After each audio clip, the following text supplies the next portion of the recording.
अस्सलाम वालेकुम व्यूवर्स, मैं हूँ वफ़ा खान पेशावर से 3 सिटीज़ व्लॉग से आपको खुशामदीद कहती हूँ। जैसे कि आप देख रहे हैं पेशावर का मौसम काफ़ी खुशगवार हो चुका है, सर्दियों की आमद हो चुकी है। तो यहाँ मैं अपने बेटे को भी लेके आई थी पार्क और इसकी उछल कूद से आप अंदाज़ा लगा रहे होंगे कितना खुश है। इसकी फ़ुटबॉल क्लास थी अकेडमी में, वहाँ से मैंने इसको लिया तो फिर हम पार्क आ गए। ये खालिद बिन वलीद पार्क है जिसको कब्नी बाग भी कहते हैं माल रोड पे।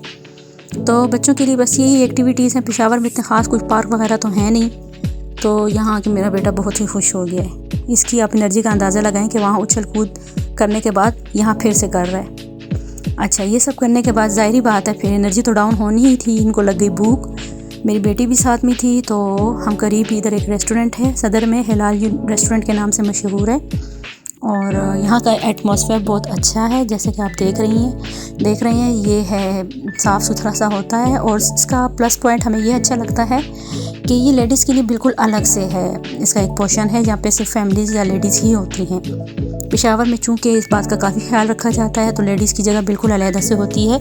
मर्दों के साथ कंफर्टेबल नहीं होती ना एक जगह पर बैठ के खाना पीना दूसरे लोगों के साथ, तो इस वजह से ये काफ़ी हमें अच्छा लगता है। यहाँ पे लेडीज़ अपना पर्दा वगैरह खोल के, नकाब खोल के आराम से खा पी लेती हैं। तो पेट पूजा के बाद बस घर के लिए निकल आए थे। घर आके मैंने खाना भी बनाना था और आज मैंनी बनानी थी बीफ बिरयानी, चिकन बिरयानी। तो देखी है आपने मेरे एक चैनल पे मेरे एक व्लॉग में।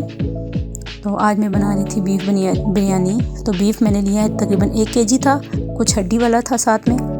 उसको अच्छे से फ्राई कर लिया प्याज और लहसुन के साथ, और ये कुछ टमाटर मैंने कट करके डाल दिए इसमें। इसका तो बहुत आसान तरीका है, बस कुकर में चढ़ाती हूँ तो आनन फानन गोश्त जो है तो गल जाता है। मेरे बच्चे चूँकि चिकन बिरयानी ज़्यादा शौक़ से खाते हैं तो बीफ बिरयानी खा तो लेते हैं, लेकिन यह है कि नाक मुँह चढ़ा के। हालांकि हर वक्त तो चिकन खाने से भी बड़े मसले मसाइल हो जाते हैं, तो प्रोटीन का तो बेस्ट सोर्स ये गोश्त ही है। तो मैं कोशिश करती हूँ कि एक आध दफ़ा महीने में ये भी बना दिया करूँ। इमली मैंने भिगो के रखी हुई थी और दही भी मैंने डाल दिया, इससे ये बहुत मज़े की चटपटी सी बन जाती है। आजकल के बच्चों को चटपटी चीज़ें ही अच्छी लगती हैं। सब्जियां दालें वो भी जब तक चटपटी ना बनी हो तो नहीं खाते। यहाँ पे मैंने इमली का पानी समेत गुठलियों के हिस्से में शामिल कर दिया था। चावल मैंने पानी बॉईल करने रखा था, उसमें ये खड़े मसाले डाल के, और उसके बाद चावल मैंने इसमें डाल दिए थे। इधर दूसरे चूल्हे पे ये बॉईल हो रहे थे। बस ये जैसे 90% हो जाएंगे, 10% रह जाएंगे तो फिर मैं इसको तहे लगा लूँगी। तो ये देखिए व्यूअर्स, ऐसी लास्ट लुक कोई ऐसी आई है इसकी। तो बड़ी मज़ेदार सी बनी थी ये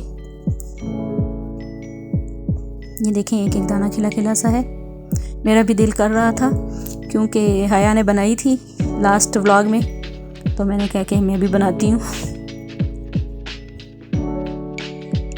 अच्छा, तो व्यूअर्स यहाँ मैं आपके साथ ये शेयर कर रही हूँ पार्सल। ये एक सूट मेरी बेटी को ऑनलाइन पसंद आ गया था तो हमने मंगवा लिया था। मैं इस तरह के कपड़े ऑनलाइन ज़रा कम ही मंगवाती हूँ क्योंकि ये दिखाने में तो ये कुछ होते हैं और जब आती है चीज़ तो कभी तो बिल्कुल ठीक होती है, कभी बिल्कुल ऑपोजिट। ये एक ब्रांड थी कुनार और ये 2 पीस प्रेट था। कपड़ा इसका मुझे अच्छा नहीं लगा, कुछ बस पतली सी लॉन थी। ऑर्डर तो हमने पहले से किया था लेकिन पहुंचा थोड़ा लेट है और पड़ा भी हुआ था, फिर पहुंच गया था, पड़ा हुआ था कबर्ड में, तो मुझे टाइम नहीं मिला कि मैं इसको खोल के आप लोगों के साथ शेयर करती। मैंने कहा आज मैं आपके साथ शेयर भी करती हूँ। और काम तो इसका अच्छा था, एम्ब्रॉयडरी अच्छी थी, लेकिन कपड़ा बहुत पतला सा था। बस मतलब अच्छी वाली लॉन होती है कॉटन तो चलो, हालांकि स्टिचिंग बहुत अच्छी हुई थी, लेसेस वगैरह अच्छी लगी हुई थी, ट्राउज़र भी ठीक ठाक था। अच्छा, ट्राउज़र में ये प्रॉब्लम था कि वो ट्राउज़र स्टाइल में नहीं सिला हुआ था। वो जो लाइन आती है ना बीच में ट्राउज़र वाली सिलाई, वो नहीं थी, बस ये ऐसे ही सिला हुआ था जैसे पजामा वाली लुक आ रही थी। हालांकि मैं ऑनलाइन इस तरह मंगाती नहीं हूँ आसानी से, और ज़्यादातर कपड़े मेरी कराची वाली सिस्टर हैं वो ही भेज देती है बच्चों के लिए। जब इनको पसंद आते हैं तो ये कहती हैं उनको कि खाला ये हमें पसंद है, आप देख लें। तो वो जाके ना बस आते खुद चेक करती है, अगर कपड़े में कुछ फॉल्स हो या कुछ हो तो बता देती है कि नहीं ये अच्छे नहीं हैं। लेकिन चूँकि आपको पता है इतनी बिजी लाइफ है, वो भी बच्चों वाली है और रूटीन बड़ी टफ हो जाती है और कराची पेशावर की तरह छोटा तो है नहीं कि इधर से गाड़ी ली, रिक्शे में बैठे, टैक्सी में बैठे और शॉपिंग करके आ गए। कराची तो बहुत बड़ा है, उनका घर अगर एक कोने में है तो शॉपिंग मॉल्स बिल्कुल हट के हैं। मैं जब गई थी तो पूरा दिन हमें शॉपिंग में ही लग जाता था और टैक्सियों में ही गुजर जाता था हमारा, एक बाज़ार से दूसरे बाज़ार जाते हुए। तो ओवरऑल बस ये कुछ ऐसा है, बस ठीक ही है। प्राइस इसकी थी 2200, तो बस इतने में तो बस ये ठीक ही मुझे लगा। मैंने अपनी बेटी से कहा बस चलें, आप जब मौसम आएगा फिर पहन लीजिएगा और देखिएगा कि हालांकि स्टिचिंग देखे ना, ओवरलॉक भी हुआ हुआ है, सब कुछ मेहनत काफ़ी की हुई, लेकिन कपड़े में डंडी मार दी बस उन्होंने।